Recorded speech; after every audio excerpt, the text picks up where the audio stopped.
பஸ்ரி ரஹ்மத்துல்லாஹி அவர்கள் ஒரு பழத்தட்டெல்லாம் வைத்து அடுத்த வீட்டுக்கு அனுப்பி வைக்கிறார். தன்னை பற்றி புறம் பேசிய நபருக்கு சொல்றாரு, நேற்று நீங்கள் செய்த அனைத்து அமல்களையும் நீங்க எனக்கு கிஃப்டாக வழங்கிட்டீங்க, அதற்கான பரிசாக நான் இதை தந்தேன். அவருக்கு என்ன செஞ்சார்? கொடுத்து உணர்த்தினார். அவருக்கு கொடுத்து உணர்த்தினார் என்ற செய்தியை நம்ம பார்க்கிறோம்.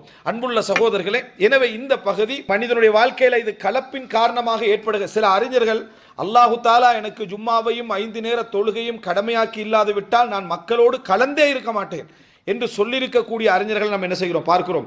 அல் உஸ்லா, தனிமையே எனக்கு விருப்பம் என்று சொன்ன அறிஞர்களை எல்லாம் நாம் என்ன செய்கிறோம்? பார்க்கிறோம். இதால் சோதிக்கப்பட்டதன் காரணமாக, இந்த விளைவின் காரணமாக. ஆனால் மனிதர்கள் தெரிஞ்சோ தெரியாமலோ பிரபல்யத்தை விரும்புகிறார்கள், அறிமுகத்தை விரும்புகிறார்கள், அடையாளத்தை என்ன செய்கிறார்கள்? விரும்புகிறார்கள். அடையாள கலப்பு என்பது எமது அமல்களை அளிப்பதற்கான வழிகளும் தான். அது வெறுமனே நன்மைக்கான வழியும் அல்ல, அது அடையாளத்தை அளிப்பதற்கான வழியும் தான் என்பதை நாம் என்ன செய்ய வேண்டும்? புரிந்து கொள்ள வேண்டும்.